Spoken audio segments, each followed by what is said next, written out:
성경 공부의 중요성이라고 하는 이 주제 속에서 부제 성경 공부를 할 때 뜨겁게 타오릅니다 라는 제목으로 이 시간 여러분과 은혜를 나누고자 합니다.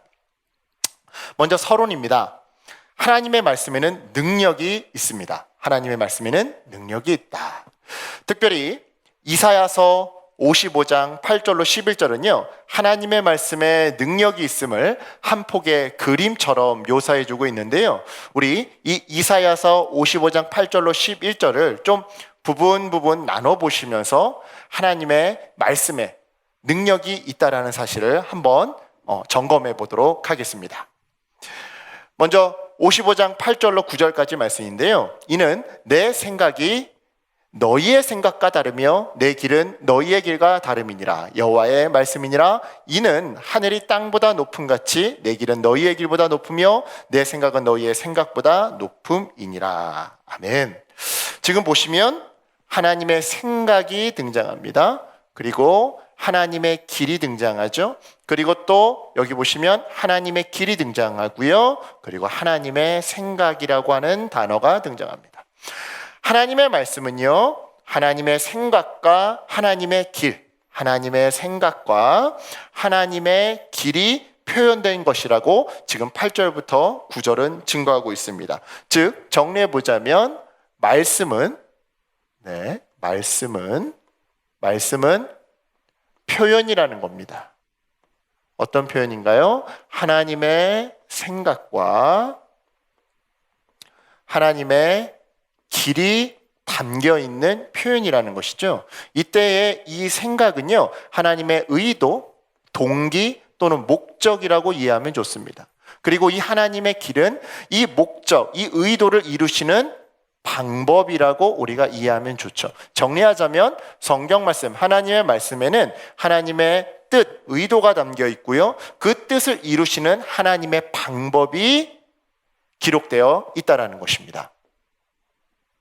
계속해서 우리 9절을 읽어보면요, 10절을 읽어보면요, 이는 비와 눈이 하늘로부터 내려서 그리로 되돌아가지 아니하고 땅을 적셔서 소출이 나게 하며 싹이 나게 하여 파종하는 자에게는 종자를 주며 먹는 자에게는 양식을 줌과 같이라고 되어 있습니다. 따라서 하나님의 말씀에는 능력이 있는데요, 앞서도 말씀드렸지만 하나님의 말씀에는 하나님의 의도가 담겨 있고 또 그 의도를 이루시는 하나님의 방법이 기록되어 있기 때문에 이 하나님의 말씀에는 능력이 있는데요, 특별히 이 10절은요 이것을 비와 눈이 내려서 열매, 소출이라고 되어 있죠. 소출을 맺는 모습으로 비유하고 있습니다. 그런데 참고로 이 소출을 설명할 때 지금 이 10절은요 파종하는 자에게 종자, 먹는 자에게는 양식이라고 하는 이 소출에는 한마디로 두 가지가 있음을 지금 설명해 주고 있는데요, 이 종자라 함은 우리 담임 목사님께서 자주 말씀하시죠. 하나님 나라 확장을 위해서 심는 전도 선교 구제라고 이해하면 좋고요, 먹는 자에게는 양식이라고 할 때 이 양식은요 개인의 의식주를 위해 지출하는 부분이라고 이해하면 좋습니다. 즉 하나님의 말씀은 능력이 있는데 마치 비와 눈을 통해 열매를 맺듯이 하나님 나라를 위해 심는 전도 선교 구제를 위해 사용할 부분과 나의 의식주를 위해 지출할 그 부분으로 열매를 맺게 하시더라는 것이죠. 계속해서 11절을 보겠습니다. 내 입에서 나가는 말도 이와 같이 그 비와 눈과 같이 내게로 되돌아오지 아니하고 나의 기뻐하는 뜻을 이루며 내가 보낸 일에 형통함이니라. 자, 이때 이 열매, 앞서 10절에 등장한 열매는요, 소출은요, 비유로서 온 세상을 향한 하나님의 뜻과 개개인을 향한 하나님의 사명을 의미합니다. 즉 앞서 비와 눈은요 소출을 낸다라고 했어요. 자, 이 비와 눈이 결국 하나님의 말씀을 의미합니다. 따라서 이 하나님의 말씀 역시 소출, 열매를 맺게 될 건데요, 이 소출을 두 가지로 설명하고 있습니다. 하나님의 기뻐하는 뜻, 하나님의 뜻을 이루고, 그리고 하나님이 보낸 일, 하나님이 개개인에게 주신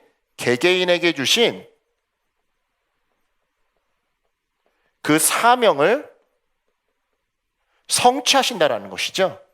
형통합니다. 성취함. 자, 이때 여러분, 이 나의 기뻐하는 뜻은요, 온 세상을 향한 우주적인 하나님의 계획이라고 이해할 수 있습니다. 그리고 내가 보낸 일의 형통함이라 라고 하는 것은 하나님이 개개인에게 주신 개개인을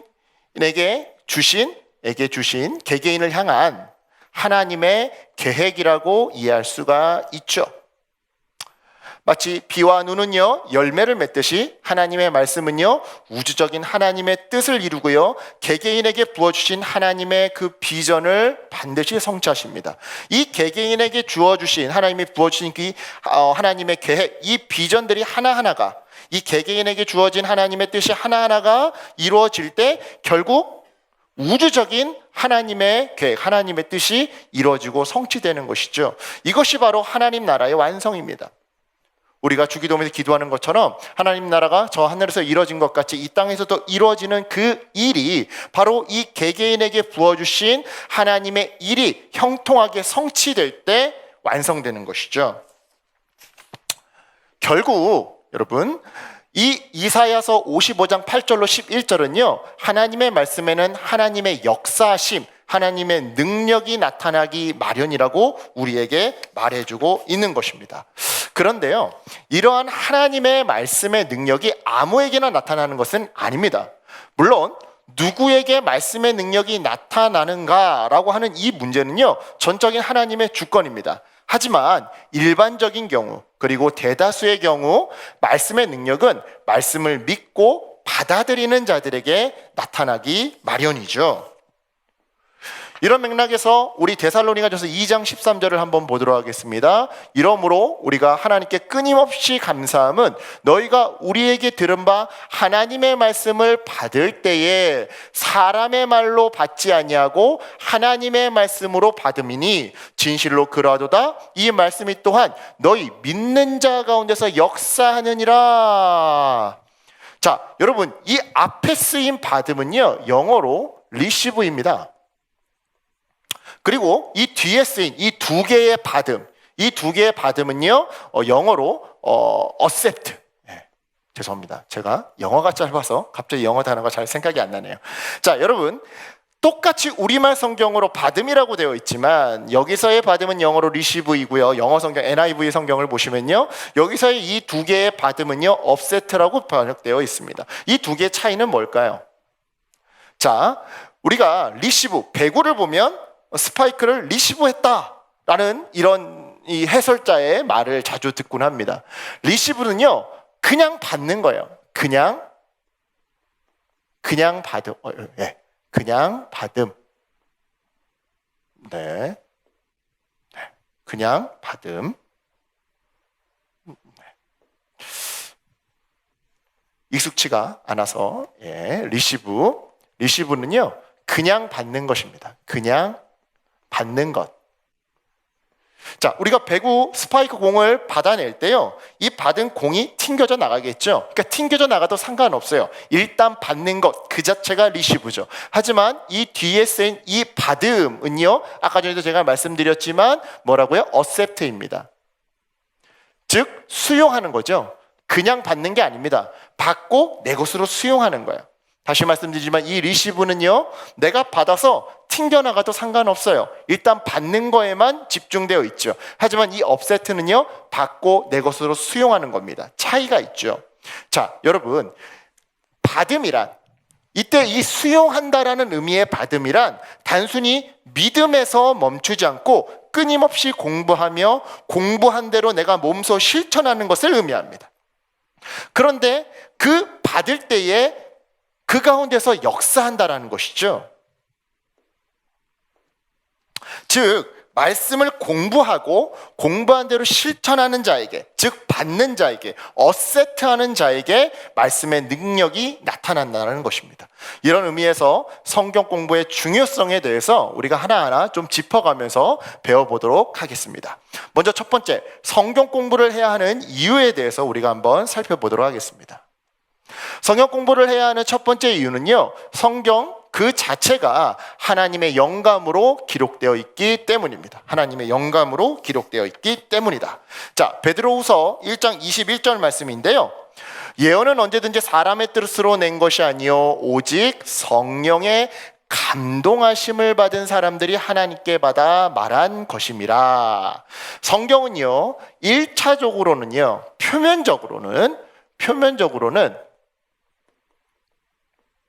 표면적으로 성경은요 사람이 기록했습니다. 모세오경은 모세가 썼고요, 바울서신은 바울이 썼고요, 마태복음은 마태가 썼고 마가복음은 마가가 썼습니다. 네. 성경은 표면적으로는 사람이 기록했습니다. 하지만 궁극적으로는 하나님이 기록하셨습니다.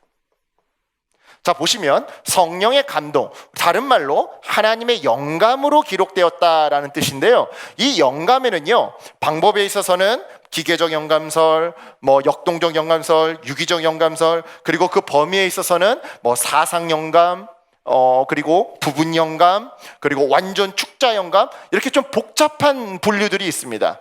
우리 성도님들께서 이 복잡한 내용을 다 아실 필요는 없어요. 그냥 하나님의 영감으로 기록되었다라고 하면 그것은 성경의 저자는 궁극적으로 하나님이시구나, 하나님이 궁극적으로 이 성경을 기록하신 저자라는 것을 의미하는 표현이 바로 하나님의 영감으로 기록되었다라는 말의 의미구나 라고 이해하시면 좋습니다.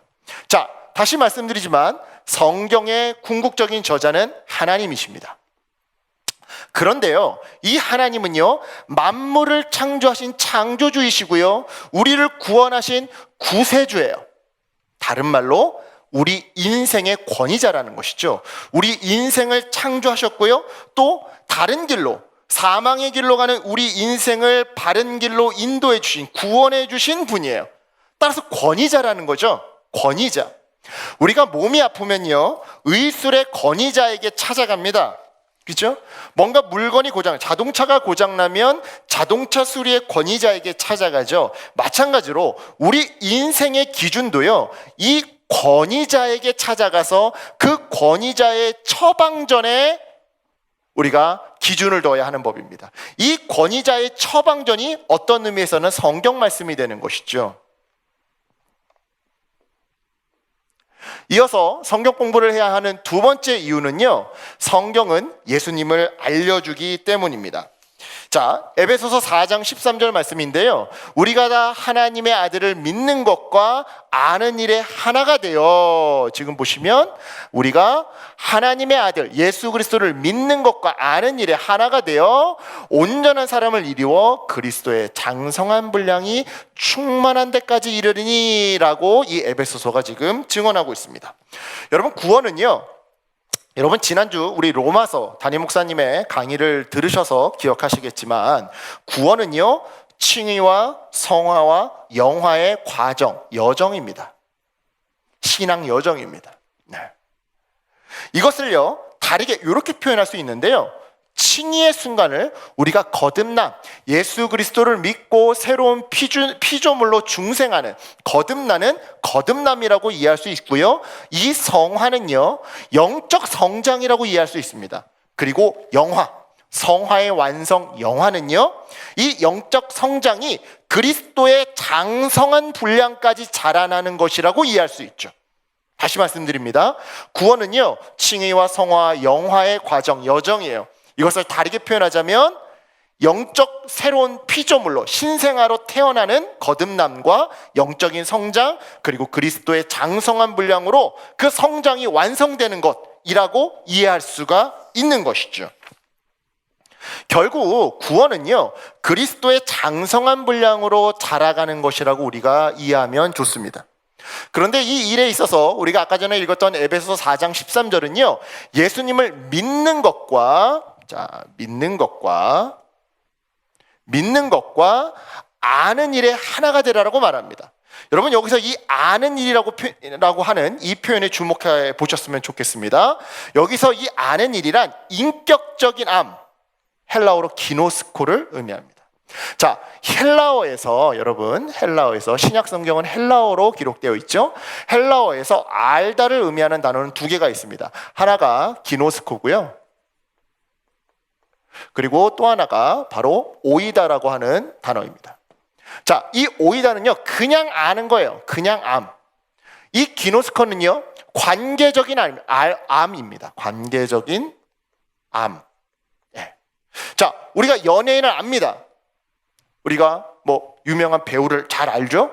하지만 그 알미라고 하는 것은요, 그 배우가 예를 들어 뭐 조인성이라고 한다면 조인성이 어떤 음식을 좋아하는지, 어떤 인생을 살아왔는지, 잠버릇은 무엇인지 이런 것까지 아는 알은 아닙니다. 그냥 아는 거죠. 그 사람의 이름을 알고 그냥 얼굴을 아는 거죠. 하지만 이 기노스코는요, 관계적인 알입니다. 마치 배우자를 아는 알미예요. 발음이 되게 어렵네요. 배우자를 아는 것과 비슷한 알미예요. 잠버릇이 어떠한지, 어렸을 때 가장 행복했던 추억은 무엇이고, 이 사람의 현재 꿈은 무엇이고, 비전은 무엇이고, 먹는 취향은 어떻고, 옷 입는 취향은 어떠한지, 말버릇은 무엇인지, 바로 그 배우자를 아는 것과 같은 알미, 바로 이 기노스코, 여기서 말하는 아는 일이라는 것이죠. 따라서 우리는요, 예수님을요, 그냥 아는 게 아니라 관계적으로 알아야 합니다. 즉 예수님에 대해서 배우고 알아가고 또 따라하고 닮아가야 한다라는 것이죠. 따라서 여러분, 구원의 완성을 위해 우리 믿는 신자가 제일 먼저 해야 하는 것은요, 예수님을 배워야 하는 겁니다. 예수님에 대해서 알아가야 하는 겁니다. 그런데 성경이 바로 이 예수님에 대한 증언입니다. 자, 요한복음 5장 39절은 이렇게 증거합니다. 너희가 성경에서 영생을 얻는 줄 생각하고 성경을 연구하거니와 이 성경이 곧 내게 대하여 증언하는 것이니라. 구약 성경은 오실 예수님에 대한 증언, 신약 성경은 오신 예수님에 대한 증언. 즉 성경 공부를 통해 우리는 예수님을 알아가게 되고 예수님을 아는 만큼 그리스도의 장성한 분량으로 그 구원을 완성해 가더라는 것이죠. 계속해서 성경 공부를 해야 하는 세 번째 이유는요, 성경은 우리 인생을 인도해 주기 때문입니다. 성경 말씀이 없다면 우리는 하나님의 뜻을 알 수 없습니다. 하지만 감사하게도 성경에는 하나님의 뜻이 분명하게 기록되어 있죠. 보겠습니다. 먼저 요한복음 6장 40절 말씀입니다. 내 아버지의 뜻은 예수 그리스도를 보고 믿는 자마다 영생을 얻는 것이래요. 또한 데살로니가서 4장 3절은요 하나님의 뜻은 이것이니 바로 우리의 거룩함이라고 이야기합니다. 또한 데살로니가서 5장 16절로 18절은요 항상 기뻐하고 쉬지 말고 기도하고 범사에 감사하는 것이 바로 하나님의 뜻이라고 아주 분명하고 확실하게 증거해 줍니다. 또한 베드로전서 3장 17절은요 선을 행함으로 고난받는 것이 하나님의 뜻이라고 이야기를 하죠. 즉 예수님을 믿고 거룩하게 살아가며 기뻐하고 감사하고 기도하는 것, 그리고 선을 행함으로 고난받는 것이 바로 하나님의 뜻이라는 것입니다. 이것이 바로 보편적인 비전이에요. 비전에는요 보편적인 비전이 있고요 개인적인 비전이 있습니다. 자, 보편적인 비전은요 누구에게나 공통적으로 적용되는 비전이에요. 누구에게 공통적으로 적용되는 비전? 바로 예수님을 믿는 것이고요 거룩하게 살아가는 것이고요 기뻐하고 기도하며 감사하는 것이고요 선을 행함으로 고난받는 것입니다. 이것이 우리 개개인에게 특별하게 주어지기 이전에 모든 그리스도인에게 공통적으로 주어진 보편적인 비전, 어떤 의미에서 이것이 바로 소명이 되는 것이고 어떤 의미에서는 이것이 바로 사명이 되는 것이죠. 이처럼 하나님의 뜻, 믿고 거룩하게 살고 감사하며 선을 행하는 것, 이라고 하는 이 하나님의 뜻이라고 하는 커다란 울타리 안에서 교훈과 책망과 바르게 함과 의로 교육함으로 성경은 우리 인생의 훌륭한 나침반이 되어줍니다. 디모데후서 3장 16절입니다. 모든 성경은 하나님의 감동으로 된 것으로 하나님이 궁극적인 저자로서 교훈과 책망과 바르게 함과 의로 교육하기에 유익하니. 그래서 성경은 우리에게 훌륭한 인생의 나침반이 되어주는 것입니다. 지도는 아니에요. 성경을 읽는다고 해서 내일 내가 인생길 가운데 강을 만날지, 절벽을 만날지, 낭떠러지를 만날지, 막다른 골목을 만날지, 이건 알 수 없습니다. 지도는 아니에요. 하지만 나침반은 되어줍니다. 정북이 어딘지, 우리가 어떠한 표대를 바라보며 어떠한 큰 원리를 가지고 살아가야 하는지, 이것을 성경은 우리에게 말해주고 있는 것이죠. 성경 공부를 해야 하는 네 번째 이유는 이겁니다. 성경 공부가 그 자체로 하나님의 명령이기 때문에 그렇습니다. 자, 여호수아서 1장 8절 말씀인데요, 이 율법책을 네 입에서 떠나지 말게 하며, 자, 내 입에서 떠나지 말게 하며, 두 번째, 주야로 그것을 묵상하여, 세 번째, 그 안에 기록된 대로 다 지켜 행하라. 그래야면 내 길이 평탄하게 될 것이며 네가 형통하리라. 여러분, 입에서 떠나지 말게 하며 주야로 그것을 묵상하며 그 안에 기록된 대로 다 지켜 행하는 것이야말로 성경 공부가 아니면 뭐겠습니까? 이게 바로 성경 공부의 가장 최고의 방법 아니겠습니까? 네. 이처럼 진실되게 성경을 공부할 때, 즉 입에서 떠나지 말게 하며 주야로 묵상하며 그 안에 기록된 대로 다 지켜 행할 때, 하나님은요, 앞서 우리가 봤던 이 여호수아서 말씀에서 형통을 약속하십니다. 자, 여러분 오해하지 마시기 바랍니다. 이때의 형통은요, 하나님과의 동행을 의미해요. 또 다른 의미에서는 영적인 성장을 의미하죠. 자, 보시겠습니다. 창세기 39장 23절입니다. 간수장은 그의 손에 맡긴 것을 무엇이든지 살펴보지 아니하였으니 이는 여호와께서 요셉과 함께 하심이라. 여호와께서 그를 범사에 형통하게 하셨더라. 여러분, 사실 이 말씀은요, 세상적인 관점에서 보자면 말이 안 되는 구절입니다. 요셉은 지금 누명을 쓰고 감옥에 갇혀 있어요. 따라서 형통하려면 그 누명을 받고 감옥에서 출소해야 합니다. 하지만 여전히 요셉은 누명을 쓰고 있고 여전히 감옥에 있죠. 그런데 형통하다고 말합니다. 왜 형통한 걸까요? 바로 여호와께서 요셉과 함께 하시기 때문입니다. 이 앞에 보디발의 집에 있을 때도 요셉은 형통하게 되었다라고 얘기하는데요, 그 앞에도 마치 수거처럼 세트 메뉴처럼 등장하는 표현이 바로 이겁니다. 여호와께서 요셉과 함께 하셨다. 여러분, 형통, 성경적인 의미에서 형통은요, 하나님과의 동행입니다. 하나님이 나와 함께 하심으로 말미암아 영적인 성장을 이루어가는 것. 오늘은 어제보다 한 뼘 더 예수님을 동행하며 예수님을 닮아가는 것. 여러분, 이것이 성경적인 의미에서의 형통인 것입니다. 정리해 보겠습니다. 우리가 성경 공부를 해야 하는 이유. 자, 성경은요, 단순히 그리스도인의 교양을 돕기 위해 혹은 물질의 축복을 받기 위해 주어진 것이 아닙니다. 창조주의자, 구세주이신 하나님이 친히 영감을 불어넣으시사 성도의 삶의 기준이 되라고 주신 것이 바로 말씀입니다. 또한 성경 말씀을 통해 예수 그리스도가 어떠한 분이신지, 그분이 정말 유일한 구원의 길이시며 왜 이 땅에 오셨으며 구원의 삶이란 무엇인지를 보여주시기 위해 주신 것이 성경 말씀인 것이죠. 뿐만 아니라 그리스도인들을 하나님의 뜻으로 훈련시키기 위해 또한 이 성경을 주셨습니다. 따라서 하나님의 말씀에 무관심한 것은 결국 하나님의 뜻과 명령에 무관심한 것과 다를 바가 없는 것입니다. 두 번째로, 성경 공부를 통해 그러면 얻는 유익이 무엇인가를 우리가 한번 알아보도록 하겠습니다. 먼저 첫 번째로는요, 성경 공부를 통해 영적인 정결함을 얻게 됩니다. 시편 119편 9절 말씀입니다. 청년이 무엇으로 그의 행실을 깨끗하게 하리까? 주의 말씀만 지킬 따름이니이다. 여러분, 성경을 공부함으로써 우리는요, 절제를 배우게 되고요, 겸손을 배우게 됩니다. 그리고 이처럼 절제하며 겸손하게 살아갈 때 우리는 언행의 깨끗함, 즉 순수함을 얻게 되는 것이죠. 제가 지금 이곳에 순수와 순진을 비교해 놨습니다. 굉장히 비슷한 단어이죠. 하지만 이 두 단어의 의미는 다릅니다. 확연히 다릅니다.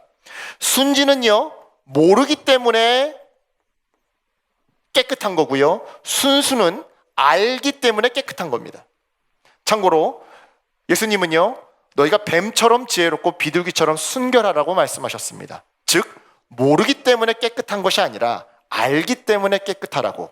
순진이 아니라 순수. 성경 공부를 통해 성경을 알아감으로 말미암아 깨끗하라고 말씀하시더라는 것이죠. 이어서 성경 공부를 통해 얻는 유익 두 번째는요, 바로 영적인 조언입니다. 영적인 조언.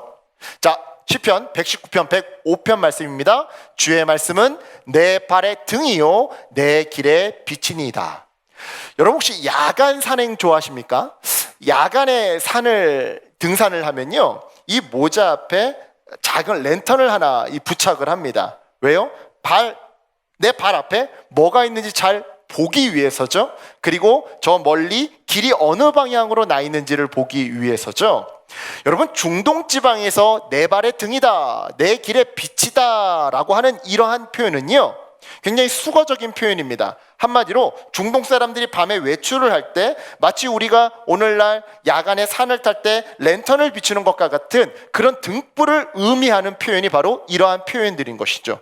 말씀이 바로 이러한 랜턴과 같은 역할을 한다는 것입니다. 성경 공부를 통해 우리는요, 나아가야 할 인생의 방향과 들어가야 할 인생의 문이 어느 문인지 이것을 발견하게 됩니다. 참고로 저도 올해 2월에 이제 THM을 졸업을 했는데요. 처음 THM을 진학을 할 때 내가 성서신학으로 공부를 할까 아니면 선교신학으로 공부를 할까 고민했던 적이 있었습니다. 그때 담임 목사님께 받은 이 요한복음 15장 2절 성경 공부를 통해서 하나님이 열어주신 길, 다른 길을 다 막아주셨을 때, 다른 길은 다 가지치기 하시고 다 막으셨을 때 열매 맺힌 길, 열매 맺혀 있는 문, 열려 있는 문, 그것이 하나님의 뜻이구나 라는 것을 깨닫고 선교신학으로 진학했더랬습니다. 그리고 아주 우수하지 않고 우스운 성적으로 올해 2월 달에 졸업을 했었는데요. 이처럼 성경 공부를 통해 우리는 인생의 방향, 어느 문으로 들어가야 하는지 그 방향을 깨닫게 되는 것이죠. 성경 공부를 통해 얻는 유익 세 번째는요, 영적인 승리입니다. 바로 영적인 승리. 에베소 6장 14절로 17절 말씀입니다. 그런즉 서서 진리로 너희 허리띠를 띠고 의의 호심경을 붙이고 평안의 복음이 준비한 것으로 신을 신고 모든 것 위에 믿음의 방패를 가지고 이로써 능히 악한 자의 모든 불화살을 소멸하고 구원의 투구와 성령의 검 곧 하나님의 말씀을 가지라. 아멘. 이 구절은요, 방금 읽은 이 구절은요, 악한 영적 세력과의 전투를 대비하여 성령의 전신갑주를 입으라고 우리에게 말해주고 있습니다. 그런데 성령의 전신갑주에서 유일한 공격 무기가 등장합니다. 앞서 우리가 읽으셨던 말씀을 다시 한번 읽어보시면 아시겠지만 다 방어 무기입니다. 다 방어 도구예요. 하지만 유일하게 공격 무기가 등장하는데 그것이 바로 성령의 검, 바로 성령의 검, 곧 하나님의 말씀입니다. 따라서 성경 공부를 통해 우리는 영적 전쟁에서 승리할 수 있는 무기를 얻게 되는 것이죠. 예수님도 바로 이 기록된 말씀, 성경으로 영적 전쟁에서 승리하셨음을 우리는 기억해야 됩니다. 마태복음 4장을 보시면 광야에서 마귀에게 시험당하시는 예수님의 이야기가 등장합니다. 마귀가 3번 예수님을 유혹하는데 이때 예수님은 3번 다 기록되었으되,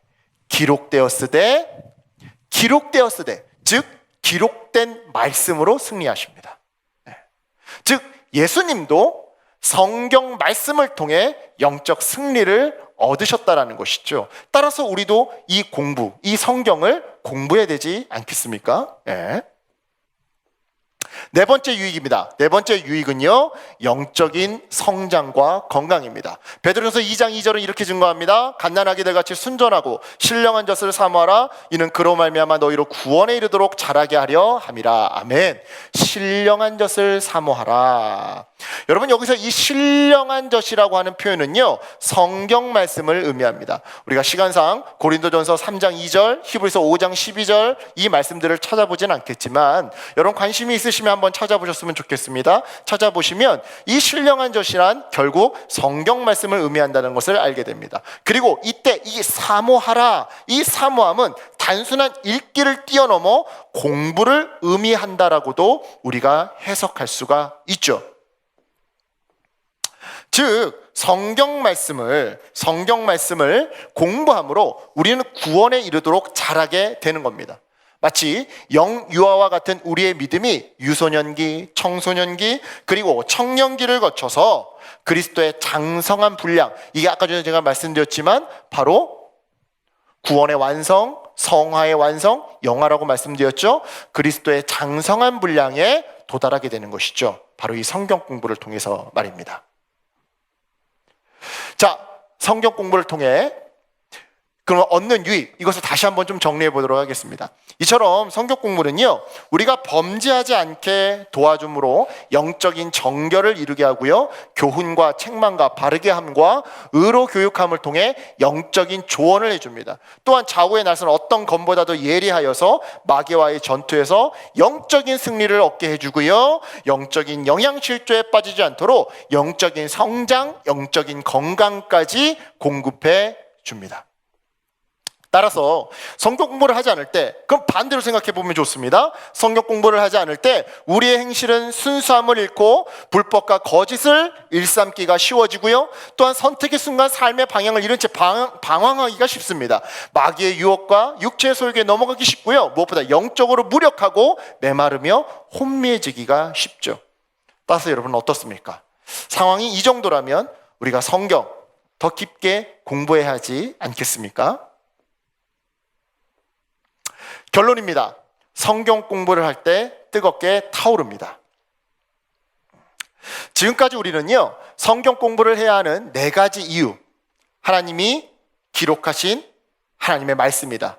그리고 이 성경은 구원의 유일한 길 예수 그리스도를 우리에게 보여준다. 또한 우리의 인생을 인도해주며 성경 공부 그 자체가 하나님의 명령이다라고 하는 성경 공부를 해야 하는 4가지 이유와 또 4가지 유익, 영적인 정결함, 영적인 조언, 영적인 승리, 영적인 성장이라고 하는 이 4가지 유익에 대해서 간단하게 배워봤습니다.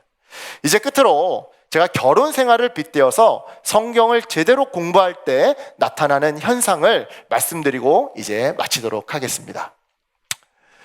우리가 결혼을 생각해 볼 때요, 상대방을 다 알아서 결혼하는 사람은 없습니다. 상대방에 대해서 속속들이 다 알았다면 아마 결혼하지 않았을 수도 있습니다. 이 사람이 이렇게 요리를 못한다라는 것을 알았다면, 이 남자가, 이 오빠가 생각보다 지저분한 남자라는 것을 알았다면 아마 결혼하지 않았을 수도 있습니다. 이 사람이 이렇게 말을 험하게 하는 사람이라는 것을 알았다면, 이 여자가 이렇게 감정적으로 쓰나미가 큰, 막 들쭉날쭉이 큰 여자라는 것을 알았다면 결혼하지 않았을 수도 있죠.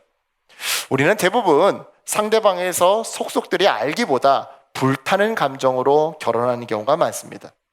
하지만 신혼의 기간이 지나고 나면 어느새 불타는 감정은 다 사라지고요, 상대방의 진짜 모습이 보이기 시작합니다. 사실은 요리를 못한다라는 것을, 예전에 데이트 때 싸가져 왔던 그 도시락은 김밥 천국에서 쌌던 도시락을 통만 옮겨서 싸왔다라는 사실을, 이 오빠가 깨끗한 줄 알았더니 사실은 왁스 바르고 머리를 안 감고 그냥 그대로 잠든다라는 것을, 이 여자가 양말을 거꾸로 벗어놓는다라는 것을, 이 남자가 양치질을 하루에 아침에 일어나서 딱 한 번밖에 안 한다라는 것을, 그때서야 잠꼬대는 어떠하고 잠잘 때 이를 갈며 잔다라는 것을 그때서야 알게 되는 것이죠. 이때 우리에게 필요한 것은요, 상대방의 진짜 모습을 알아가는 과정입니다. 무엇을 좋아하고 무엇을 싫어하는지, 가장 기뻤던 추억은 무엇이고 가장 슬펐던 인생의 추억은 무엇인지, 어떠한 과거를 살아왔고 현재는 어떠한 비전을 품고 살아가는지 등등을 알아야 하는 것이죠. 여러분, 아는 것이 사랑입니다. 아는 만큼, 내가 그 상대방에 대해서 속속들이 아는 만큼 사랑하고 있다는 증거입니다. 사실 이 부분에 있어서는 제가 시간상 논문의 제목을 제가 이렇게 말씀드리지 않겠지만, 사실 이 말은요, 이혼한 가정들을 통계내서 연구해서 논문을 낸 어떤 미국의 교수님의 말입니다. 아는 것이 사랑이다. 아는 만큼 사랑하고 있다라는 증거이다. 여러분, 세밀하게 아는 만큼 사랑의 불꽃이 다시 타오르기 마련입니다. 아, 내 아내에게, 내 남편에게 이런 숨겨진 매력이 있었구나, 이러면서 말이죠. 주님과의 사랑도 마찬가지입니다. 성도라면 누구나 처음 구원의 감격은 시간이 갈수록 사그라들고요, 주님을 향한 사랑이 식어감을 느끼곤 합니다. 동시에 응답받지 못하는 기도가 많아지면서 또한 인생에 예기치 못한 고난을 만나면서 우리는 하나님을 향해 이런 감정을 느끼곤 하죠. 주님, 내가 알던 주님이 아닌 것 같아요. 하나님께 실망했습니다. 이때 우리에게 필요한 것은요, 성경 공부입니다. 성경을 통해 하나님을 더 깊게 알아가면 알아갈수록 하나님을 향한 우리의 오해와 섭섭함은 사라지고요, 오히려 그분의 크신 은혜와 사랑을 날마다 새롭게 깨닫게 됩니다. 그리고 그 결과 식어버린 첫사랑의 불꽃이 다시금 활활 타오르게 되는 것이죠. 누가복음 24장 32절은 이렇게 증가합니다. 그들이 서로 말하되 길에서 우리에게 말씀하시고 우리에게 성경을 풀어주실 때에, 바로 예수님이 엠마오 마을로 가는 두 제자에게 말씀을 풀어주셨던 것이죠. 그럴 때에 우리 속에서 마음이 뜨겁지 아니하더냐 하고, 여러분, 성경을 풀어줬다, 이게 바로 성경 공부를 가르쳤고 성경 공부를 받았다라는 뜻입니다. 즉, 성경을 공부할 때 주님을 향한 첫사랑은 결코 사라지지 않더라는 것이죠. 새롭게, 그리고 더 뜨겁게 타오르더라는 것이죠. 혹시 여러분 세상 가치관에 물들어 있으십니까? 갈 바를 잃어버리셨습니까? 습관적인 육체의 소욕에 빠져 계십니까? 영적으로 무기력해 계십니까? 그래서 주님을 향한 첫사랑의 간격을 잃어버리셨습니까? 그렇다면 성경을 공부하시기 바랍니다. 성경 공부를 통해 여러분의 그 믿음을, 신앙을 더욱더 뜨겁게 붙들고, 그래서 그리스도의 장성한 분량으로 여러분의 구원을 점차 완성해 가시는 영화의 과정으로 나아가시는, 그래서 이 고난의 시절 뜨거운 신앙으로, 뜨거운 믿음으로 더욱더 살아나시는 저와 여러분 되시길 주님의 이름으로 간절히 축원합니다. 기도하겠습니다. 하나님, 감사합니다. 우리가 성경 공부를 통해 더욱더 뜨거운 믿음으로 살아나기를 소망합니다. 하나님, 어려운 시절 우리의 믿음이 더욱더 사그라드는 것이 아니라 성경 공부를 통해 주님을 더 사랑하고 이웃을 더 사랑하며 하나님 나라를 위해, 그리고 내 이웃들을 위해 더욱더 헌신하는 믿음의 자녀, 구원의 자녀, 영화의 자녀, 그리스도를 닮아가는 자녀들 될 수 있도록 주여 축복하시고 인도하여 주시옵소서. 주님을 의지합니다. 감사드리며 살아 역사하시는 예수 그리스도의 이름으로 간절히 기도드렸사옵나이다. 아멘.